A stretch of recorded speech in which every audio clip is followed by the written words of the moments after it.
Hello, everyone. Thanks for tuning in once again. Today, we are talking to Michael Pinto, one of our Martin L. King Award winners. So we're going to talk to him a little bit about the history of the award and then his experience for winning it. So Michael, thank you so much for joining us. Can you tell us a little bit about who you are, what you do, and how you're involved in RIA? Well, thank you very much. This is very exciting. I'm Michael Pinto. I'm with Wonder Makers Environmental. I'm the CEO here, and I've been involved with the Restoration Industry Association even before it was the RIA. So it's going on about 28 years right now that I've been involved with the organization. Awesome. What does Wonder Makers do? We are an environmental consulting company. We handle indoor environmental issues. So that would be asbestos, lead, mold.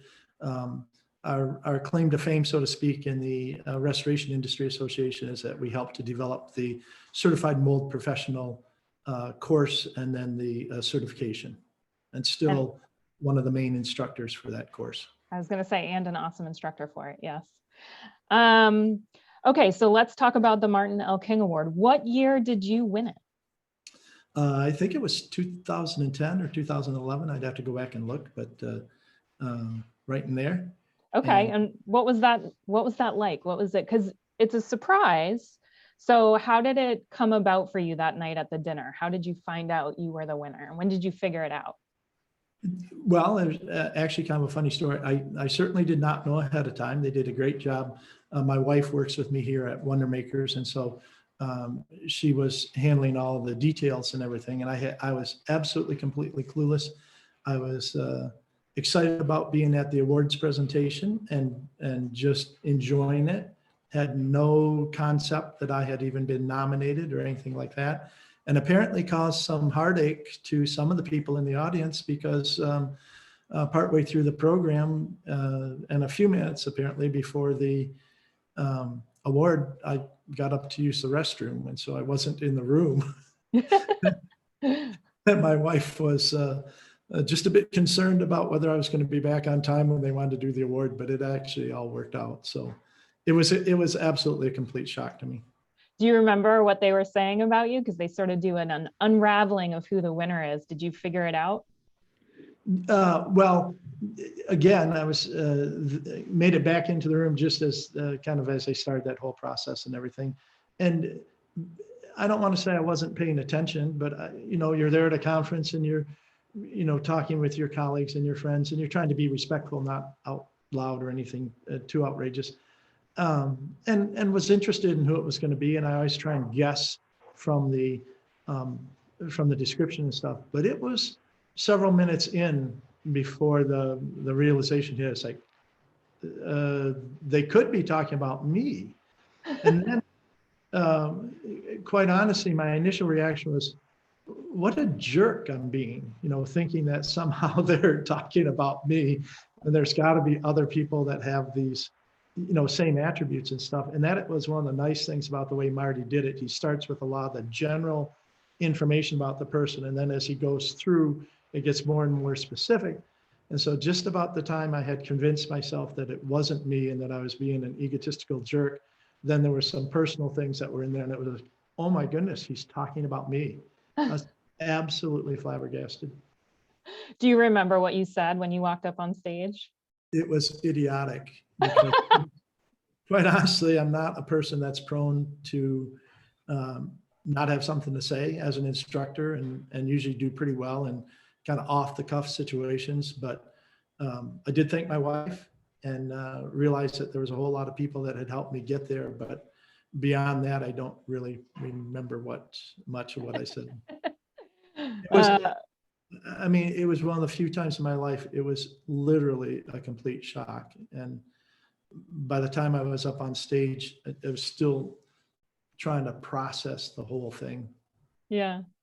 So you mentioned the way Marty did it. So you knew Marty King. Oh, absolutely. Yes. And I was, and that's quite honestly another reason why I didn't expect to win the award, because as we were developing the certified mold professional program with the RIA, Marty was quite a mentor in addition to other things. But as we were trying to get that program up and running, because he was instrumental in setting up the CR, and he was instrumental in helping with the WLS. And so when the mold program came along, he was one of the mentors that we turned to at the RIA to help with that program. So I feel I knew him pretty well. And to be honored like that, it truly was an honor, because it was kind of the first non-restoration person, or non-traditional restoration person, I should say. I mean, the restoration industry. But that was the shock to me, that they were willing to be expansive enough and realize that it wasn't just, the fire and water restores anymore, that the environmental was part of it. Yeah. So tell me, as someone who didn't know Marty L. King personally, I know a little bit of his history, but why did this industry decide to name an award after him? What did he do for us?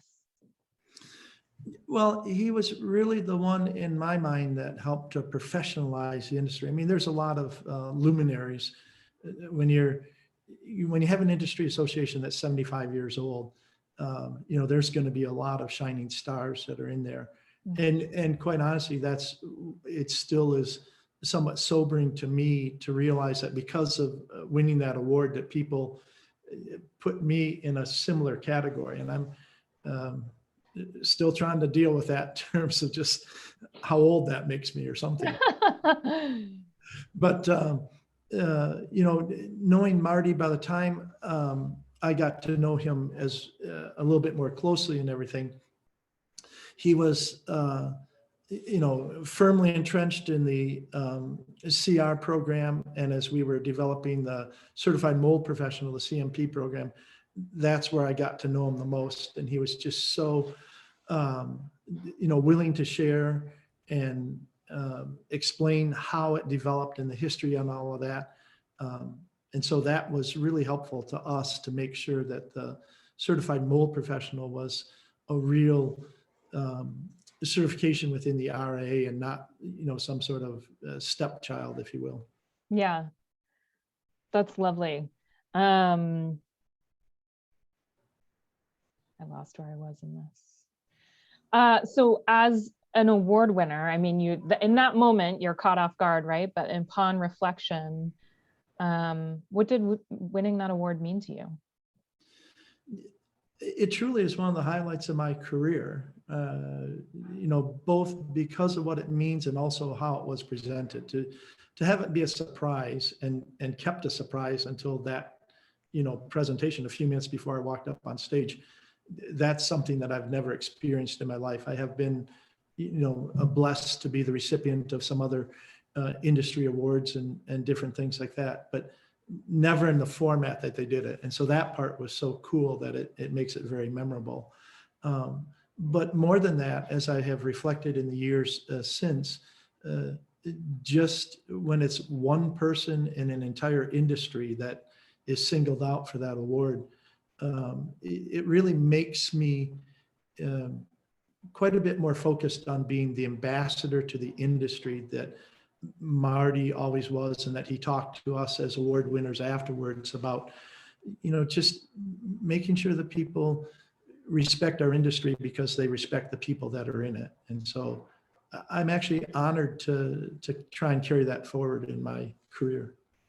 That is a beautiful way to say that, as the award makes you an ambassador to the industry. And I actually think that's a wonderful way to describe you personally. So oh, thank you. That's very I'm glad that came out of your mouth. No, I mean, even to this day, a dozen years on, to have a conversation like this and think back on it, it is truly one of the highlights of my career. And I have, had a long career and have had many, but this one is very, very special. Oh, I love that.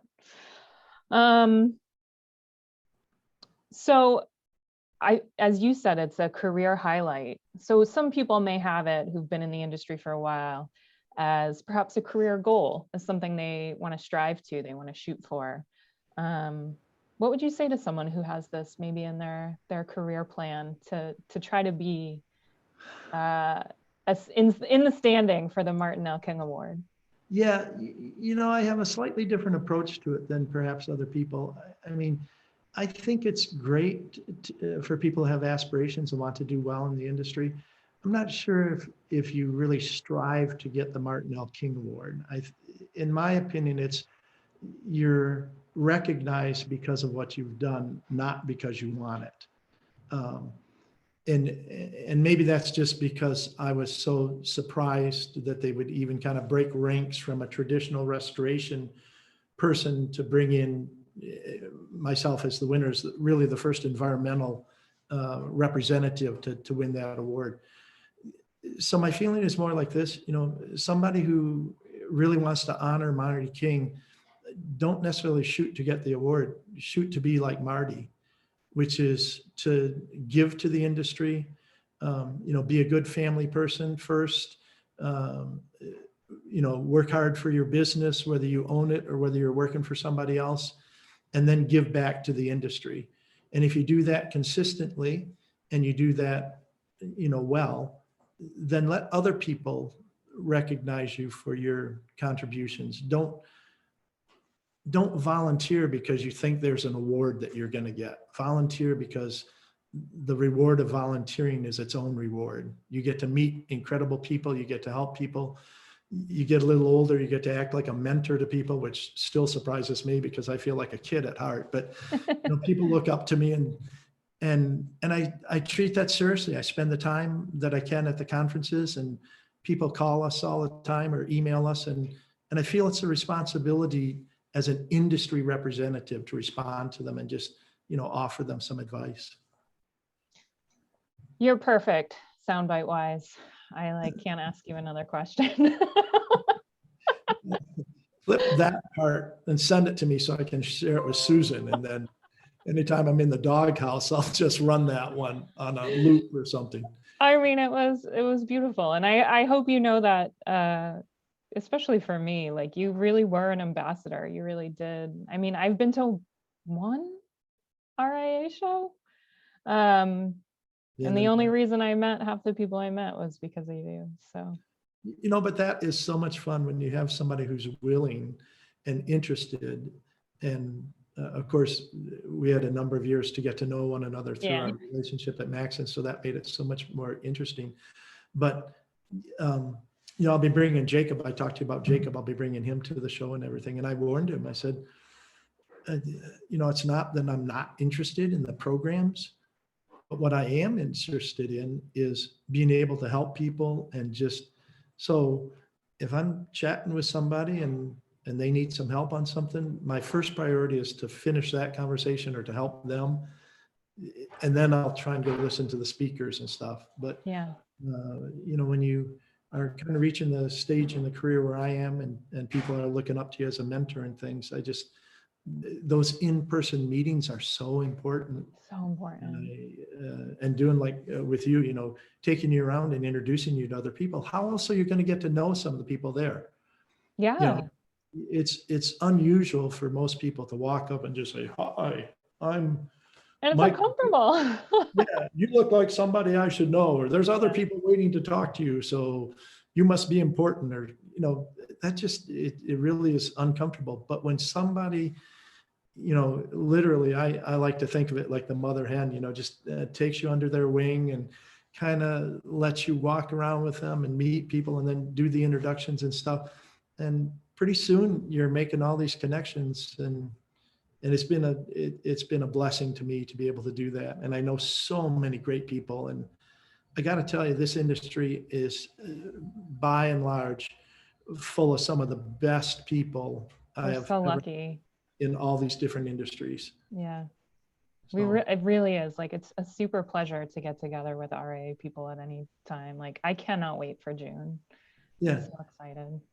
And I am active in other organizations and things. I certainly won't name names and stuff, but the camaraderie at RIA and at their conventions is the deepest and the best I have ever felt in my career.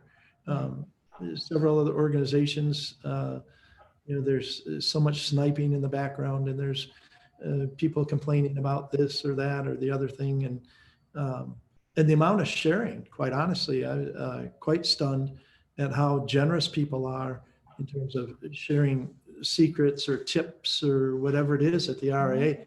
If someone has never been to one of these events and is thinking, oh, this is just like, another industry association or some marketing group or something like that, it will be a totally different feel for them. And I would encourage them to come.